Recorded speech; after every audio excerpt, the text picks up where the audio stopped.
I was at a dinner where very smart VC, who's done extremely well, was talking about how he's worried that in the next handful of years that there won't be technology companies to invest in anymore because everything will be essentially like made as soon as you think of it or something. Yeah, it's like it happens so fast. I don't know if he's wrong. What's up, everyone? Welcome to the newest season of Demo Day, the podcast where we bring in the top venture capitalists and founders to demystify the culture of the venture ecosystem. I'm Goldfaden from Coefficient Labs, and on today's episode, we'll be interviewing Laurent Grill, general partner at JLL Spark. From everyone here at Coefficient Labs, enjoy the episode.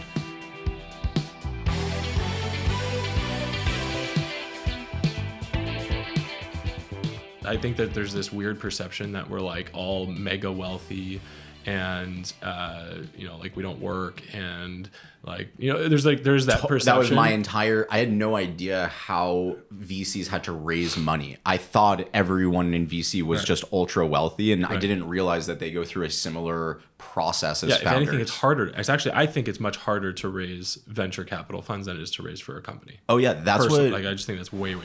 That's what Yi Peng was talking about, was that like when you are a founder and you close down your business, but like you left it all in the field, and then you like leave and you come back with your new idea, you're almost looked at as like, oh, the badge of honor, like they've done it. Whereas if you're a VC and you lose your first fund, you are never gonna get like follow on. And so it's like you only have this one shot, and you're not even directly like doing the thing that you want to do. And I remember even in our last podcast, you were talking about like being able to provide them the vision while also knowing that like you can't do the thing for them, and there's this like juxtaposition between trying to guide someone but also not like get in their way, and like it's really tough. Are we recording?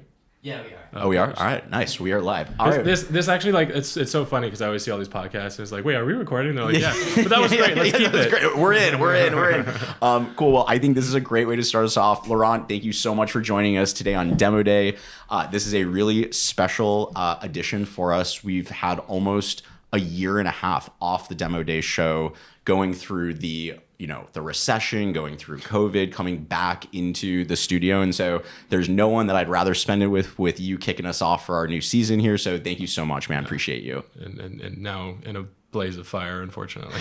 Unfortunately, in a very really just you wouldn't sad. know it when you're looking out the window, which is crazy. You really wouldn't. Yeah, we're filming here in Santa Monica. We're a couple miles from the Palisades, and yeah, it's blue skies, it's sunny, but we were just talking before you came on the show about people are trying to think through innovative ways of getting money to people that are in need, close.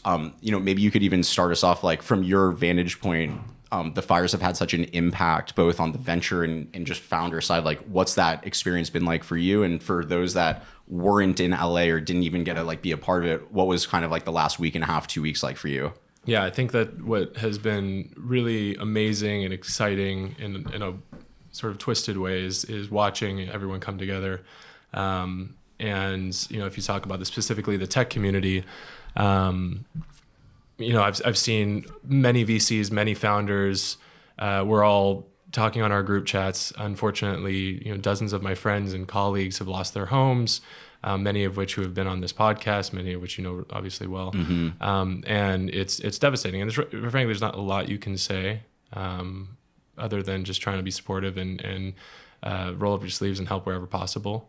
But it's exciting to see everyone coming together, because I think that it's inspiring as far as my optimistic view of our ability to rebuild. And we've seen, let's talk specifically about the VC and tech community, where we put together a fund led by a handful of the leaders here in our space to directly raise capital for people and invest in GoFundMes and directly impact tens of thousands of people who have been impacted by this fire. And so I think what's really interesting, and I've been working in nonprofits for 2 decades now, and I was actually on the board of the Santa Monica Red Cross way back in the day. So I saw a lot of disaster responses and the challenges that come with the bureaucracy and things that, frankly, we often look at technology to try to solve. And where we've come in the last 20 years is pretty, I think, impressive. I mean, you saw there was an app that was amplified pretty significantly called Watch Duty, which is a nonprofit app that I think was vital to a lot of people's safety and informing everyone about what's going on in real time. It was just incredible to watch, and that is not a VC backed company, right? This is a nonprofit, similar to like a Wikipedia type of thing. But I think that what this highlights is the importance of leveraging technologies that are outside of our governmental organizations, because there was a lot of mistakes. For sure. I don't want to, I'm not, this is non-politically, there was just a lot of administrative issues that went into effect as far as the warning systems, and the response in general was not particularly fantastic. And so how do we look at technology, investing in certain applications and technology, whether it's software or hardware, to support what seems to be a very common thing in this day and age, which is natural disasters or any other sort of challenges that we face as, in humanity. So without going too far into a rabbit hole, I'm actually, we'll get into what I'm doing now, but I'm seeing a lot of interesting innovation and ways that technology can actually really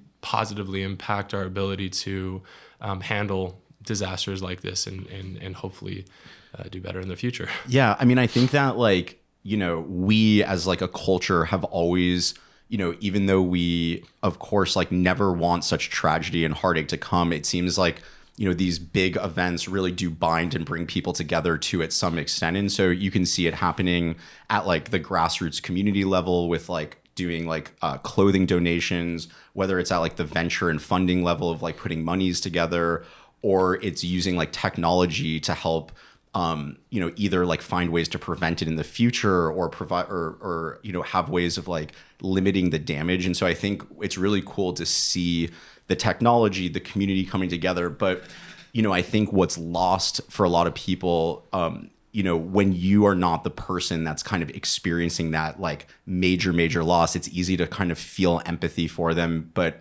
I wanted to almost bring it back to you, Laurent, and kind of in your own experiences, everyone has that like one point in their life where they get kind of like so rocked and so sideswiped and they were so not expecting, and you kind of get knocked down. And like in those moments for you, and I know everyone has different ways of dealing with like really tough times. Is there anything like you do in those moments when you're like walls closing in, I can't believe this happened? Like, what's your sort of default to, I'm in a crisis and this is how I handle it to get my head, my mental, my physical, like, what do you do in the like most intense, experiences like this? Yeah. Well, I think without going to the extreme, I've been, extremely lucky to not have to deal with something quite of this nature. I've had, obviously loss in my life. I think like most people have. I have an interesting reaction to, we'll call it stress or disorganization. I often focus heavily. I'd say this is probably one of my better traits, honestly, is that my ability, my friends would call it executive mode, but my ability is when things are chaotic, if I'm event planning and something's not going well, or if I'm trying to juggle a bunch of different things at once and it feels like it's kind of losing control, I find that I actually hyper focus, and that's when I do my best work. And so, kind of going to the extreme, I've always been someone that feels I'm almost way more productive when things are going poorly than I am when things are going well. Are you inward and insular of like, you go into a room, kind of music on focus, or are you more someone that likes to whiteboard it out and kind of bring others into the... It's for me, it's always been immediately like, how do I get as many people involved as possible and organize it in the best way possible? I think it's one of the things that I would say is probably my best qualities. I have a lot of bad ones, but that's probably one of my best qualities. Is I find that I do really, really well when there's bad situations. It's very rare. Probably a lack of sometimes I probably should be a little more emotional about things, but I find that I am far more capable of accomplishing large tasks, large goals, whatever you want to call it, when things are in flux. And so, maybe that's why I probably enjoyed venture, honestly. I think with venture capital, which is a very interesting job, is that you're not inundated with the same problem every day. That there's like a lot of different problems going on at once, and you have to have good time management and understand where you need to be spending your time and helping your portfolio companies or dealing with your own administrative issues when you're running a fund, managing your team, whatever it might be that's going on. There's always a lot of moving parts going on, and I think that when things are at its like craziest, at its like full chaos, I find that that's actually when I do my best work. I might attribute that to my like athletic days. I think being a goalkeeper in soccer, like you're constantly managing 10 other people on the field, and you have to simultaneously behind. Yeah. Well, you're simultaneously trying to, you're directing, but you also make sure that you're doing your job. And I think there's a lot of like leading from the back too, a little leading bit. from the back. Yeah, exactly. And there's no glory in that, which is actually an interesting thing, right? Like I think that the correlations of being a goalkeeper in soccer is that when you win, you did your job. When you lose, it's your fault. It's weird. It's kind of a messed up situation that I've always had to like cope with, which is you're not ever really it's very rare that you're the hero. The only time you ever see the goalkeeper as the hero is they save a penalty kick to win a game, right? Like that's kind of generally how you see it. Which is what we live for. Yeah. Which is like, very rare, few and far between. So ultimately, like I had to, over the many years of playing, I had to develop that mentality that I think I've been able to apply to my job and to my life in general. Now, you talked about like qualities, like you've got great qualities, you've got, qualities you're not as proud of, but just from the perspective of a founder, because you're really interesting in that, like you built and grew your own company, you've been a founder and you've also been a VC. You've done early VC stage, and you've also done like a little bit later, and like you're moving and have this experience. Yeah. For those that are just leaving school, just getting their very first check in the door, and they're starting the process of meeting VCs, obviously just leaving school, getting their first check as a founder, or as a founder, like they're starting their very first company. Okay. They've come up with an idea. They've got entrepreneurs coming out of college. An entrepreneur, and it doesn't have to be out of college. It could just be like, you're working at Intel, you're working at Amazon, you're working at some company, and you decide I want to start my own thing. An entrepreneur, and you start the process of kind of like building your list and thinking about who you want to meet. When you're like in mentor mode and it has nothing to do with you and your fund, what are you telling founders to look for? What are the qualities that founders should aspire to partner with in VCs? Well, I think that, look, I've been doing this a decade, and I've seen a lot of different approaches to how VCs work. I used to think like you just want the person who's going to roll up their sleeves and, be a co-founder or whatever you want to call it. I think it really depends on what you need. I think everyone has their different blind spots, and the best founders are the ones that identify what those blind spots are and then bring in partners, which is a VC is a partner. Bring in advisors, right? It doesn't necessarily have to be a VC, but they bring in people around their team that aren't necessarily core to the business to fill the needs and their blind spots. And so I don't think there's a one side. What I would say is that over the years I've learned that it's not necessarily that you want like one type of VC for every company. You don't necessarily just want the person who is a startup venture who is like, I need this to work. I'm going to do everything I can to make this work. Those are great. And there's a lot of solo GPs and micro funds and like smaller funds that are really impactful at the earliest stages. However, now that I was that for 5 years, right? So I was like, I need this to work. I need to be the champion for this startup. And we've seen a lot of success from some of our companies. And I would say that, me and my team really played a meaningful role in their early days to get them to those stages. That said, they also needed different types of VCs to be successful, right? Mm-hmm. You can't fill your advisory board or your cap table with a bunch of people like me, because ultimately in the grand scheme of things, I was a small fish. Yeah. Right. And so if you want to continue to grow and scale your business, you're going to need to expand that that support behind you in order to leverage the various different talents that come with that. Some of it is network, some of it is network and access, some of it is frankly capital.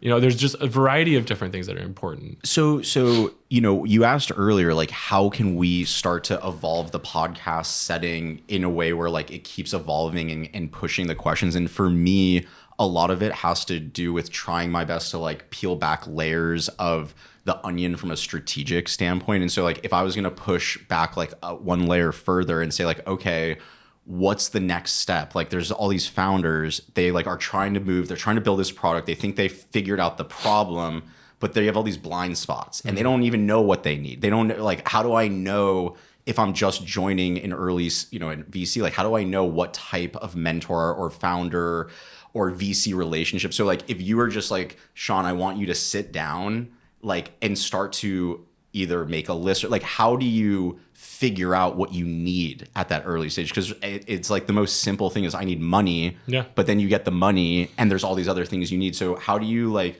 recommend that founders self-audit themselves so that they can find the right partners? I'll just take a specific case. I think that if someone is looking to build out a company in the real estate technology space, which is what I do now, there are a handful of challenges that come with your ability to penetrate the consumer base. And let's say you're like, okay, I'm building a piece of software that is selling into multifamily apartment building landlords. Okay, great. That's fine. The first thing you should do is validate that with multiple landlords. All right. So how do you do that? All right. So the first thing is, do you have access to them? All right. If you don't have access to them, identify advisors who can help you. So this is before you raise any capital at all, right? You would identify advisors. One advisor will open up a door for maybe 2 or 3 more, and so on and so forth. So you would figure out a path to get someone to validate your idea, not just with one type of person, right? You're creating your core customer, but ultimately you need to understand what the full market looks like before you devote your next 5 to 10 years of your life and a lot of people's money toward it. So I think the best way to look at it is validation, right? How do you validate early, and who are the people that can help you validate it early? And so that's like a very simple one. It's like, okay, my blind spot is I think this is a problem, or I've worked in this industry. Most of the time, people, there's some experience. Yeah, most of the time people start companies because they've experienced it or they understand it in some capacity, but very often it still serves as your own individual perspective on it, right? If I go to someone who worked at a small brokerage versus someone who worked at JLL, they're going to have potentially a slightly different perspective on what are the needs. Or if you're a small landlord versus someone who's like Greystar, who's the largest multifamily landlord in the country, or property manager, they're not landlords. But if you go to these two different groups, ultimately you are going to get different responses, right? And so how do you get as many validation points as possible so that you can convince yourself that this is the right thing to do?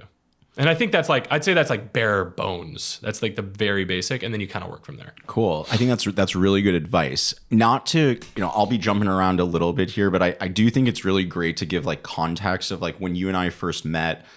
You were running the Luma launch program with Matt Leidecker, and like I had the chance to like see you in action with those teams, and it's my favorite part of the startup ecosystem, that like incubator, accelerator, like everyone's grinding in the same room together. But it's obviously like a lot different as you graduate out of those programs and you start to like go to Series A and you kind of grow up a little and you start to build your team. And so you've like been able to now live on like the earliest parts of like meeting founders, just ideating. Yeah. And now with your transition into JLL Spark, you have the chance to see like founders that are a little bit deeper in their journey. So maybe just talk about like, what's it been like to transition from the earliest stage, first meeting, first check, to now having like where you are today with both access and just the types of people you're working with? Well, let's take a step back. I should probably introduce what I'm doing now. So I'm a partner with JLL Spark. We're the strategic venture fund backed by JLL, large commercial real estate brokerage, global commercial real estate brokerage company. we have invested in a variety of different categories across the CRE, commercial real estate space, ranging from sustainability and construction technology and property management tools and robotics, and we're kind of going down the list of the very specifics, fintech in the space. And we're looking at all of these various different verticals within our space and how we can both invest but also innovate alongside them and take these products to the best of our ability and not only use them for ourselves, but our clients. And we have got obviously hundreds of clients. And so I've now been doing the corporate venture experience, and we're a unique corporate venture in the sense that we function autonomously in a lot of ways where we're able to actually take some risks and push our organization forward from a technology perspective. And it really puts us in a position to identify the best talent so that we're not just beholden like many business development firms, but we are a dedicated $100 million fund. We've invested over $400 million to date in 65-ish companies. I'm not sure exactly what the number is today, but it's been a project that has shown there's been a lot of ups and downs just because the industry is difficult, but what we've seen is that we are really able to support a lot of these companies in a really meaningful way. And the fact that we are coming in early, in the grand scheme of things, what we're doing is Series A, a little bit of late seed, and a little bit of early Series B. So we're still extremely early for a company of our size. We're a public company, and the fact that we're writing meaningful checks, 2, 3, 4, 5, up to $10 million, means that we can not only participate in the development and support these companies at the earliest stages to be able to help them understand our industry even more and understand our needs and our clients' needs and the industry as a whole's needs. But we're getting in early enough that we actually can also experience the success as they continue to grow. We've seen that in a handful of cases. So I think I think the original question was the big difference, right? It was like how does it feel to evolve through again, the conversations are different when it's someone being like, will you take a shot on me no one else has, totally, versus like, hey, like this is our executive. Yeah. Like once you're at least at today's Series A, it's a different organization. It's like a different energy, sure, or at least I would imagine. Maybe it's not. What's the differences that you see between? There's a huge difference, but there's also a lot of similarities. I think that when I was writing a few $100,000 checks versus writing $3 million checks, there's bigger stakes, right? Like it doesn't, the magnitude of the difference between what I was doing before and now, it does not get lost on me. It's every day I'm like, wow, it's every time we write a check, it's important. And we need to make sure that we're giving these founders the best possible support we can in order to give our investment the best chance of success. But I will say one thing I've learned over the last 4 years, because I'm now 4 years into the JLL Spark, is that there is not much of a difference in like the fundamentals. The fundamentals of supporting, frankly, of just doing the deals, but also the support is not that much different. I just happen to be at a slightly different stage, right? So when you're pre-seed, the value of your investment and mentorship and support in whatever way that you can is just as valuable at that time as it is at Series A. It's just a different check size. And I always tell people when they're raising money, the raising $1 million is just as hard as raising $100 million. You're just talking to different people, right? And it's the exact same thing from our perspective. Like it doesn't change the way that we support these investments, whether we wrote a $300,000 check or a $3 million check. Now, when it comes to that layer of the size and the quantity of dollars and cents, I could imagine that like the line between if we want to invest or we don't want to invest, like it can change very quickly because it's not like, it's $50K, who cares? It's like once we make the investment. And so, at like the final 1 yard line, obviously a lot, I would imagine, of your portfolio companies come through some warm introduction, maybe cold as well to some extent. But like once you get through that part, what are the red flags at the 1 yard line that founders oftentimes are just blind spots. They don't even realize that's the reason that they're getting a no. When you're like talking to founders and like most of the pieces of it look good on paper, but there's something deep inside that's telling you like, I don't think I want to move forward, or I don't think we should. Have you found any patterns that tend to be like, I made the right decision there, or anything you can call out as like something for founders to be aware of that you're watching, you're noticing? Fundraising is a skill, right? I think there are certain... How so? Well, I think that there are certain people that are incredibly good at fundraising and creating momentum. It's not, I hate when people say FOMO, even though that is, sure, I guess, kind of a thing. I think that it's less about creating FOMO. I think it's about creating, being organized and creating a process to move things along. Because ultimately, what I'm doing on the back end as a venture capitalist when I'm looking at a potential investment is I'm trying to find the blind spot of myself, right? I'm looking at something, and if I've gotten to a point where I'm excited about a deal and my team's excited about a deal, we try. I think I probably said this last time. I'm always trying to find a no, which is like kind of a weird way of looking at it. I don't think everyone agrees with this, by the way, but I'm always like, how do I find the thing that makes me go to a no? Like, how do I convince myself that I shouldn't do this deal? So I've always taken that approach. I think a lot of VCs take the positive approach where I'm like, I'm trying to find a yes. Yeah. And I wouldn't call myself a negative person. Frankly, I don't think I'm a very pessimistic person. But I look at the diligence process is, where do I find my blind spot? Where do I find the thing that I'm missing that is like, what is the reason why this is going to not work? And then very often I find multiple reasons why I don't think it's going to work, but that doesn't mean I won't do the deal. It just means that I need to be aware of it so that we can weigh the pros and cons of, all right, here are the risks. Let me try to find as many of the risks as possible.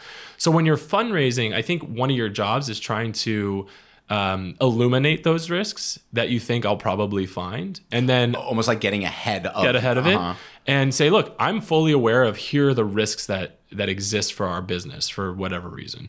And this is why we're going to achieve them. Because ultimately, if I find those risks and you don't have a good response, then it's generally a much harder hurdle. You're saying that could be an indication of a red flag that's like, oh, wow, the fact that they haven't thought about it or don't have an answer or response, I would have thought they would have. So, understood. Yeah. So I think just, but again, part of that is just a very organized process, making sure that you have your data room in check. And the data room can, depending on what stage of business you are, is going to include a lot of different things.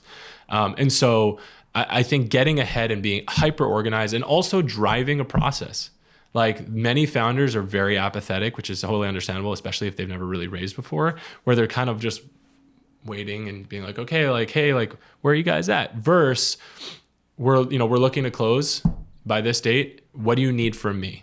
All right, here, let's set up some meetings. Let's keep help me help you drive this process forward. And then it's my job to say, well, I need more time doing this, or I need to do this, or I need to do that. In our case, we're looking for alignment because we are a strategic venture fund, right? And so this industry has been obviously extremely commoditized in a lot of ways. And people will look at strategic venture funds in different ways if they don't really understand how we work. I think there's a lot of bad examples of corporate venture funds, no specific examples, but there are a lot of examples where I don't think corporate venture funds have really been all that effective. But I think we've done a really great job of building a platform that we are preemptively identifying how we can be supportive and vice versa. How is this startup going to support us and our clients as well? And I think that when you have that synergy, it creates a lot more success. But we also have a team. I have 4 or 5 people on my team that are dedicated specifically to supporting. To supporting the portfolio company with our parent business and with our industry after we've invested. So when we make an investment, it's not as simple as just me sitting on your board. You're getting me, you're getting one of our growth principals who's dedicated to being a liaison for helping you penetrate the market. And I think that is a requirement in order to be really successful. And so we're able to do a lot of this ahead of time. This is my long-winded way of saying that when we're in the diligence process, we're able to put you through the paces. And it's not about like, we need to have a 6-month pilot. And like, we moved very fast. It's not necessarily that. It's more that we're just doing a lot of the work ahead of time to make sure that when we make an investment, we're not going to be dead weight on the cap table. Yeah. Yeah. Now, when it comes, you mentioned before that, you don't necessarily think of yourself as pessimistic, but I was talking to Howard Koh over at Morpheus, and I said, Howard, Oh my God. I was like, Howard, do you have any questions that I should like ask guests that, you think is like, a good question to ask? Is he pessimistic or optimistic? I don't know. That's a I think great question. It goes both ways. I love Howard. Yeah. I think that's a good, he could be dead in the middle. Right in the middle. But, he said something like, everyone's always talking about the upside of AI. Like, what are you excited about? Yeah. And he's like, ask what they're worried about. Like, so my question to you is, what are you worried about with AI? I know this is a big jump from founders, but I'm just curious in general, like forgetting the upsides of how it could impact prop tech, how it could impact our society. What are the downsides or some of the things you're just worried about? I think the biggest thing that I'm worried about is just data security. I think that cybersecurity component of it is a little bit terrifying. What does that mean to you? Well, I mean, like I've heard, I'm not an AI expert, and I'm not going to pretend to be one. So, we're investing in this space, and I think we've made some really good investments in the AI space, specifically around what we do. But I think about like as AI agents become more, I don't necessarily say autonomous, but as they become more part of day to day, powerful. I was trying to look for a word that is not too ominous, but whatever. As as these LLMs continue to improve, as you have more players that are continuing to train and essentially build these out, whether it's Google or you go down the list of the open AIs and Perplexity and all the likes.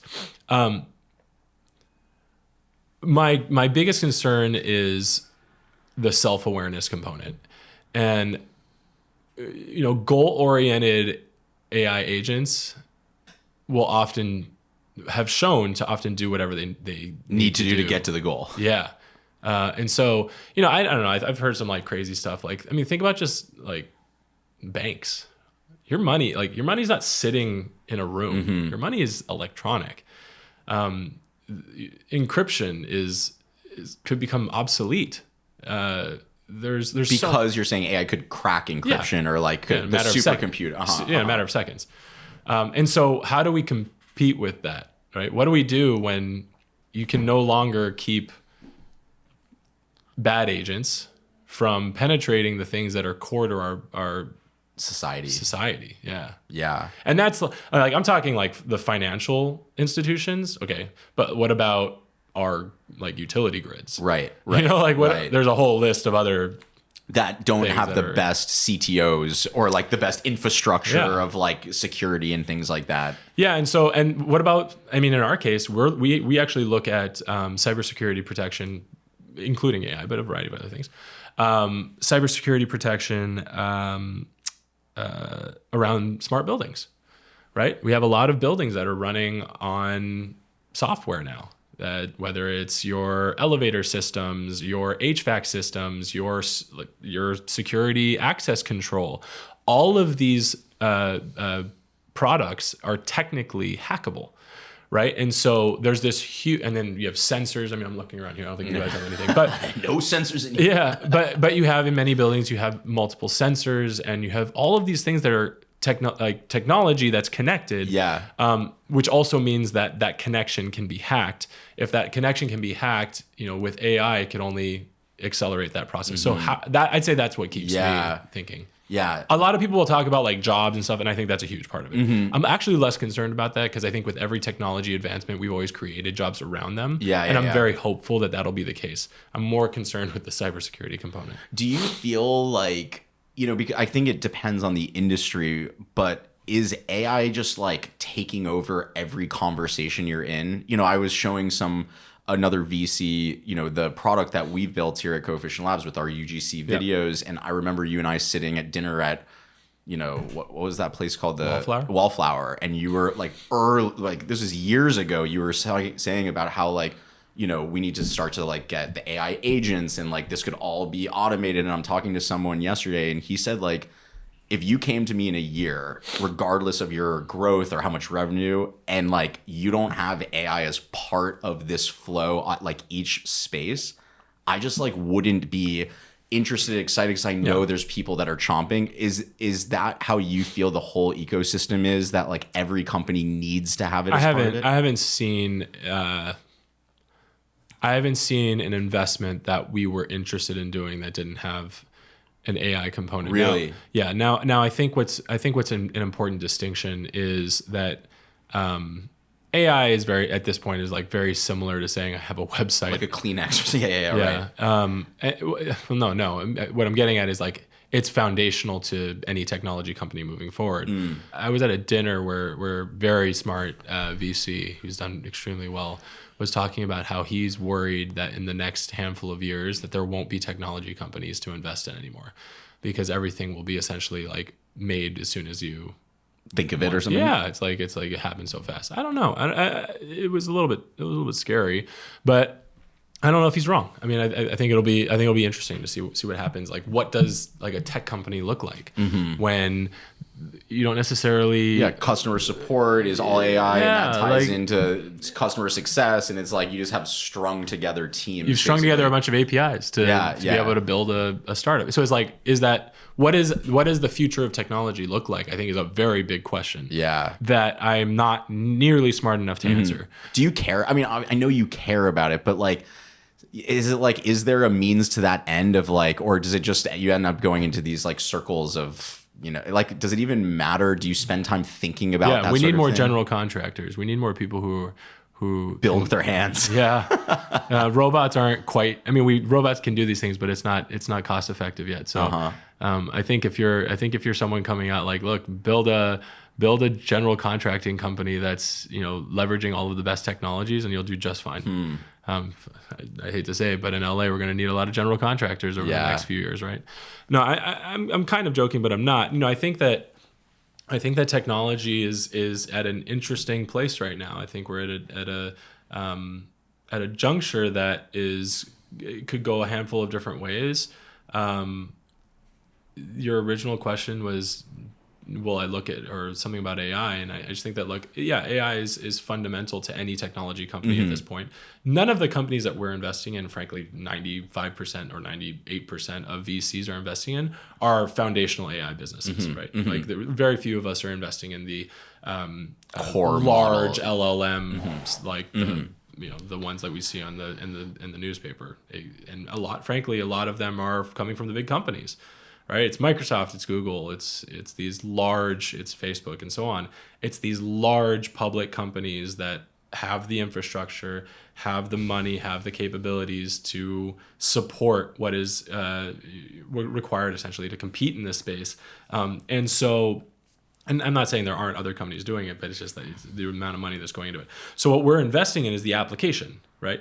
Very similar to like the people who created the World Wide Web. Right, the actual foundation of the World Wide Web is one thing, but there were a lot of websites that were created, and on those websites they were leveraging the World Wide Web to be able to essentially build businesses. And I think right now we're at that phase where there's a lot of AI applications, and some are better than others, and hopefully, you know, these applications will be able to build sustainable businesses going forward, and we'll see. Yeah. Now, I want to jump back to the venture, like the corporate venture, because I think that there's obviously a lot of people that know what corporate venture is, but for those that don't know what it is, they sort of have only heard of the main, you know, this VC fund or that VC. Could you just explain a little bit more, like, what is a corporate venture fund, and why would someone in the prop tech space like get value from being a part of your fund versus some name or some VC they've heard of that, you know, does all the big unicorns? Like, what is so special about a corporate venture fund that maybe, you know, people don't know about? I think that not all CVCs are created equal. So I would be very, I think one of the challenges that we face is we try to create our own unique pocket in the world of CVC and say, look, like, JLL Spark, we have a track record. We've been doing this since 2018, and we hang our hats on the fact that I feel like we operate very differently than many CVCs in the sense that we align our goals. Right, our goal is to help you build your business. We're a minority investor. Our intention is not to acquire the companies that we invest in. Our goal is to support you and be the best possible strategic partner to validate your product, to help you understand how to sell your product to our space, to help you identify blind spots, like I've said multiple times, where I think there's a lot of assumptions that are made when someone is making a startup and they're saying, well, of course someone's going to want this. Well, let me help you identify why someone might not want it. You might not actually think about this. And so we do our best to be great partners to help you get a venture outcome. Because ultimately our goal as the GPs and my team is to not just return capital to JLL, but return capital at a multiple, a significant multiple, while simultaneously helping the company. Well, being strategic, right? The only reason we're doing this, for what it's worth, the only reason that JLL has invested hundreds of millions of dollars in this is to identify companies that are going to give us a better insight and an edge from a technology perspective to compete in the market. We have competitors out there that are, they have their own technology roadmaps and they have their own perspectives on them, and we believe that ours is the best. And JLL Technologies is an organization within JLL that is purely dedicated to supporting technology in the real estate space, specifically at JLL. We are a offshoot of JLL Technologies, and so.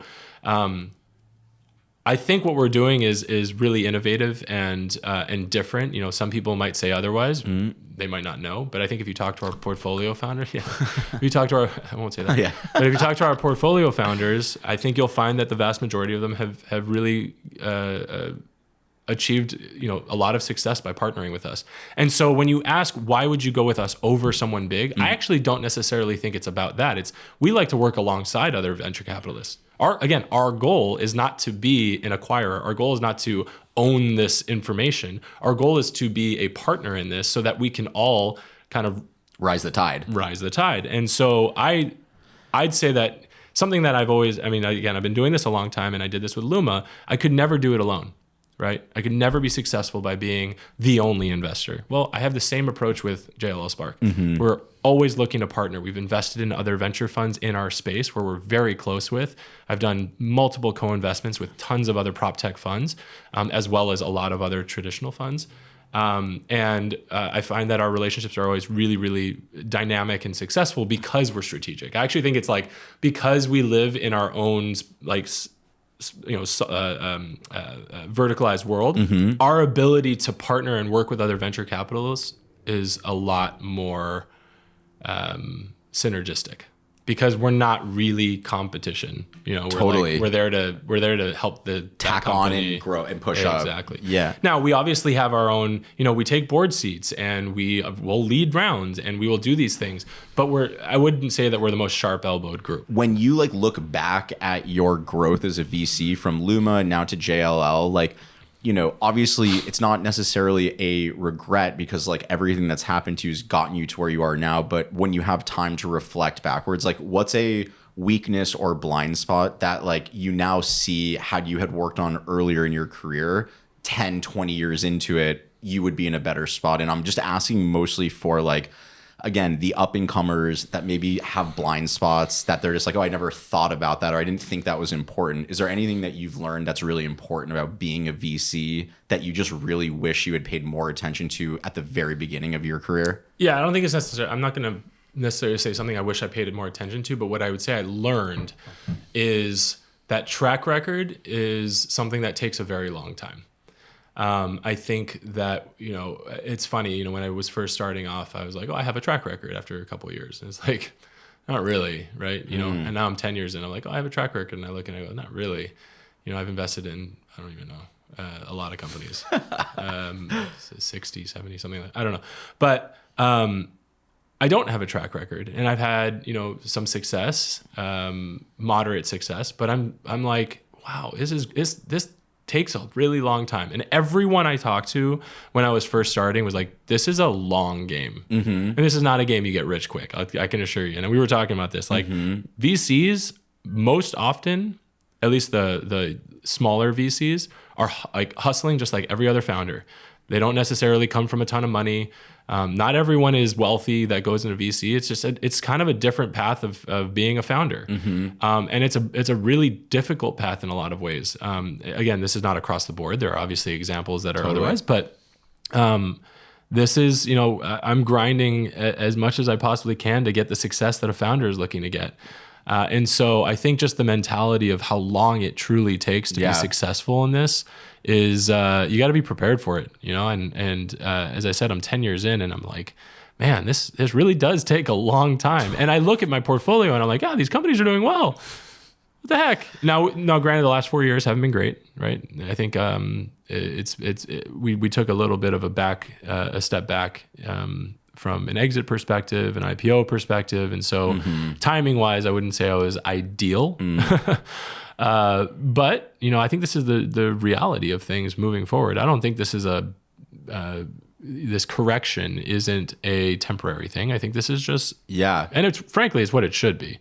That's what I was going to ask is like, what do you think, and it sounds like you've already kind of answered it with the hustle and the grit, but like what's needed in today's world to be a successful VC in today's world? Because when you and I last talked, it was 2019. We were about to go into COVID. There was that, of course, like retail went to shit, but like everything was like growing and exploding, and there were VCs popping up in every free, it was just like, it was just so much. And now like a lot of the VCs, like you've seen a bunch of VCs that were like TikTok star VCs, no longer VCs. And like, it's just like, it's evolved and it's changed. Like, what do you think is needed over these next 2-3 years? Is anything at all needed to stay on top of the game? Or do you still think there's going to be a lot of movement happening? That's kind of what I sort of was alluding to before, is the value of a strategic VC, I think, is key. It doesn't necessarily mean a CVC. There's a lot of venture capitalists that have focuses, that have built networks, that have sort of built their thesis around a specific category. And I think that in a world where this industry has become so incredibly commoditized, which is venture capital, where you have everyone in their mom are trying to start a fund or are saying that. Let me rephrase that. A lot of people say they're venture capitalists, and you have to be careful, right? There's a lot of people that have money. Yeah, there's a lot of people that have money. I'm an investor or whatever, but they don't actually have money. And I think that's a big challenge. And it makes it really hard for founders because they don't know who they're talking to. Fraudsters, yeah. There's so much out there, and so. And I've even heard it on the flip side too. Like I was chatting with a VC that we both know. I won't name him, but he was saying that like with where like the crypto industry is right now, that he has people that he's invested in that kind of go off the grid, and like it's later on he's like, oh, they fucking made hundreds of thousands of he feels like he's getting kind of scammed to some extent because like there's just a lot of fraudsters right now. I mean, crypto is a whole nother ballgame, and we don't need to go down that rabbit hole, but I think that what we're doing in terms of our ability to position ourselves strategically in the market is the correct way of whether it's through CVC or raising strategic capital. It could be either, right? So there's raising capital and identifying a space and trying to bring your LPs into a space. There's a handful of these funds out there that have done this that I think you can be very successful if you're also, you can't just be a strategic. You also have to be a really strong VC and actually do all of the intangibles. But at least it gives you, I think, an edge versus generalists. I think, look, there are some amazing generalist investors out there, many who have been on your fund. I just think starting a new one is very difficult. Yeah. And so, if you've established yourself, like what's the, I think there's like, why is it difficult, and what's the misconception that the people that are like, oh, I'm just going to start, like, what's the misconception or what's so hard about getting it going? Or raising capital is just the beginning. Deploying capital is the challenge. So if you're a generalist that's trying to build a name for yourself and you don't have some kind of a unique approach, and there's a handful of unique approaches. Some people are looking more venture studio types. Some people are looking more strategic. There's ways that you can carve out niches within niches, whatever you want to call it. That'll at least give you an edge in breaking through some of the noise when founders are looking. I mean, ultimately, when a founder is looking, a great founder is looking to raise capital, they're very often deciding between the investors they want to take capital from. So they're making a decision of who do I want to partner with me. It's not who will invest, like who's willing to invest in me. There's a portion of that, and there's a lot of people that are like that. But there's also a good portion of founders, and often the ones that are some of the upper echelon, are vetting the VCs. And if you're someone that doesn't have a clear perspective on a very specific niche where you can bring a unique value that others can't, or at least very few can, I just think that's where the challenge is. So you might have a great network, you might have a great personality, you might have a good story, you might have a good track record, and so you're able to raise a capital. How do you convert that into actually deploying 9 years out and like them not even 9 years out. In the first 3 years, how do you deploy capital? How do you get, so being big on social media is not enough these days. There's a lot of people on social media. The problem is there's so much capital now. And so, creating a niche or creating a sort of your individualized value proposition is not an easy thing to do. And so for instance, at JLL Spark, it's built into our thesis. Like it's very clear where we present value. It's very clear where we can provide a sort of a strategic partnership that goes alongside our investment. And so we don't really struggle with that, which is great. Now go back to Luma Launch. If I was starting Luma Launch today, I think I would struggle a lot. In 2015, when we were building that, we were like one of few, and there was like very few pre-seed investors here. You had a handful. You had the sick office space. We had a great office. We held great. We had workshops and events, ping pong tournaments. No, but it was unique to the time, and it was early enough that we were. It was, as I think I alluded to this. I was a small fish in the grand scheme of things, but we were big fish in a small pond. Yeah, because there was a handful of people that have been here for a handful of years. But there weren't a lot of venture funds. And then you saw between 2015 and 2020 that just exploded. And now from 2020 to 2025, it's even more, which I love. And I'm super excited. And as I said, when we're seeing this community come together with these wildfires, you like I'm on these group chats with other GPs around LA. And it's like, God, it's so cool to see where we've come. And not only just the success of the venture funds and the startups and stuff that are in LA, but how I think a lot of people were curious what was going to happen as LA grew and our venture funds grew. Were we going to become San Francisco and become like that super sharp, no offense to San Francisco, but sure. We all know what's up there, where it becomes a lot more sharp-elbowed, less community, less tight-knit. Our community in LA has gotten tighter. For sure. Look, there's obviously like competition for dollars and deals and yada, yada. But when it's all said and done, we're all one really strong community, and I love that, and I think it's what makes LA Tech and LA VC and this just general ecosystem really special, because I don't think you see that in New York or San Francisco or some of these other cities. Speaking of, I'm curious if you'll answer this. Do you have any hot take on LA Tech Week this past year? Like, I don't know.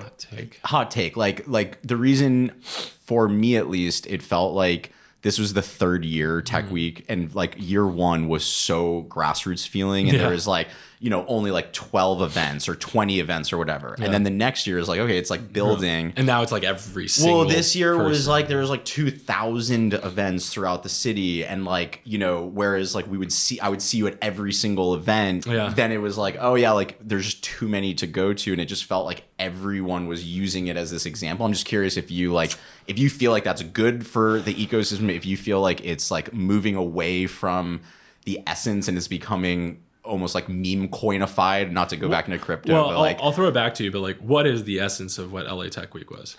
Well, to me at least, it was because again, it was spearheaded, and it is spearheaded by very smart, very smart. Yeah, they've done a fabulous job of doing that. The reality is, I don't think anyone ever really did a good job of pulling everyone together, like the whole community together. And so like power to what they did. I think it was great. I think with the LA team, Andrew and Katya and all of that group, what they've done, and Derek and so on. I think it's awesome. To answer your question directly, do I like this year, for instance? Yeah, it feels a little saturated. I think what would be, I mean, I don't know. I'm not the one running it, so I'm not gonna to get too far into this, but I think what would be good is some kind of consolidation. We saw a little bit of it where like certain people were coming together to try to do events together. So it wasn't like I was going to a bonfire event, a crosscut event, and, it ends up being the same people and the same conversations. And like, what's the point of that? That's a good point of it too. Yeah. I think for me, it was more maybe like emotional or nostalgia. It's like, oh yeah, like everyone's together. Look at, like, for me at least, it's like, oh, all the people are together. And so I think it felt, maybe it was just a very personal thing of like, oh, I get to see everyone like in their zone. Whereas this year it was like so spread out, and we were also running around like trying to capture content. But I was curious, like, if you feel like it's good for the ecosystem of like, again, just like the awareness, the top of funnel of it all, or if it's sort of just like, it brings a lot of people here. I think that's great. I think it showcases tons of amazing things that we're doing here that go beyond the VCs, because honestly, there's nothing special about the VCs. So it's ultimately, it's like, what are the companies and the industries that are growing here? And so I'd love a larger emphasis on like maybe categorization of like, and highlighting one or two events per vertical, and like really trying to invest I think what would be great is collecting the resources together to do a bigger singular events for all of these different things. The problem is that everyone is trying to get their name out there. Get theirs. Yeah, for sure. Get theirs. And like we did an event last year with BCAP and... I love it. Yeah, last year was best food you guys had for sure. Yeah, we were at Proper. It was so good. Was it Navitas? I forget. It was a group of us. And it was nice. It was great. You know, and we had, I think, a good panel. But like, look, and we didn't do something this year, and it was, I kind of looked at that and I go, I don't want to just be another event. I don't want to just, it doesn't need to be more noise. It sounded like that was like Water Tower didn't do in this for the same reason though. It was just Water Tower did one this year. This year? Yeah. Really? Yeah, they had like a fireside chat.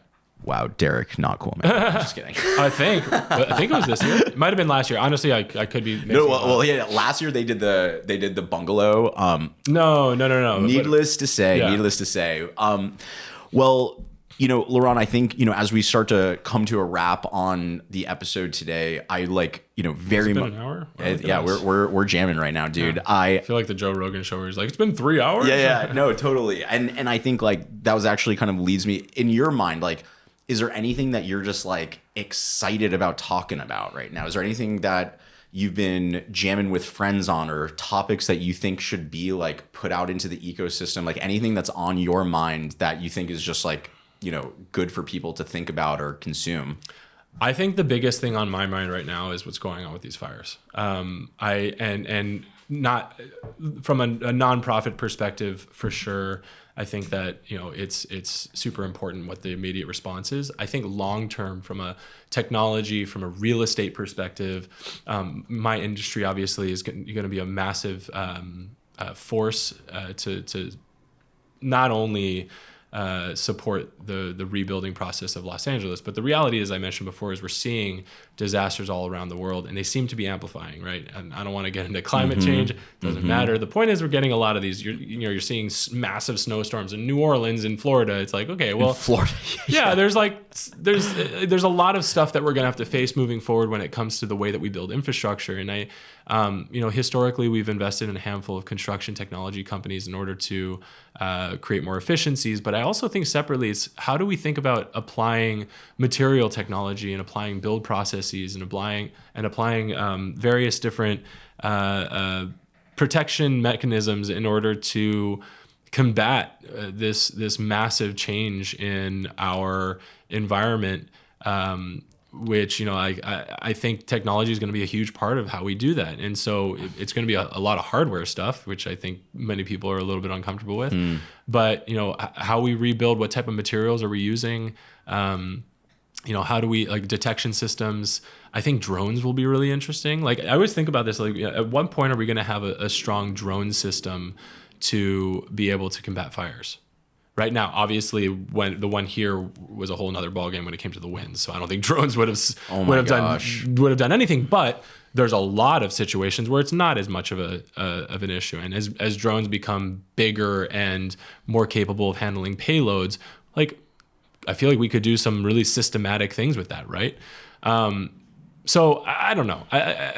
This is not my area of expertise when it comes to fire suppression, but it has your focus right now. But it's more that it's what I'm thinking about. It's like, how can we invest in a future that is taking into account that these things are real, and what are the companies that are going to be built because of them?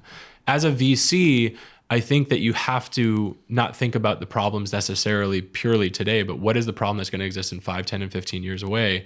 And so there's going to be a lot of ancillary businesses that are needed in order to support what the future of a lot of these challenges that I just mentioned. So that's what I would say is really interesting to me. And it happens to be something that we look at, again, construction tech, sustainability technology, a lot of these categories that are core to what we do at JLL Spark, I think is really, I'm glad that's what we do in a lot of ways, and some of the things that we're looking at, because it gives us the ability to invest in meaningful, impactful companies. So cool, man. Well, guys, if you're listening from home and you want to learn more about Laurent, check him out, meet him, anything of the sort. Laurent, what's the best way for entrepreneurs to learn more about JLL Spark, about you and your funds? Like, how should people connect if they're interested to learn more? You can go to our website. I believe it's jllt.spark.com. I could be wrong about that, but double check that. I think so. You can reach me on LinkedIn. One of my portfolio companies, Intro. If you're just looking for advice, you can go on Intro to book some time with me. I'm fairly accessible. This is true, team. This is true. I got him here. And from everyone listening at home, thank you guys so much. Laurent, thank you so much. I appreciate you, brother. It's been awesome for, when did we meet? 2017. Something like that. It's been 16, like 7, 8 years now. So anyway, I love you, man. Thank you so much for coming. You're the best. Everyone at home, I'm Sean Goldfaden, and this is Demo Day. Peace, guys. Thank you.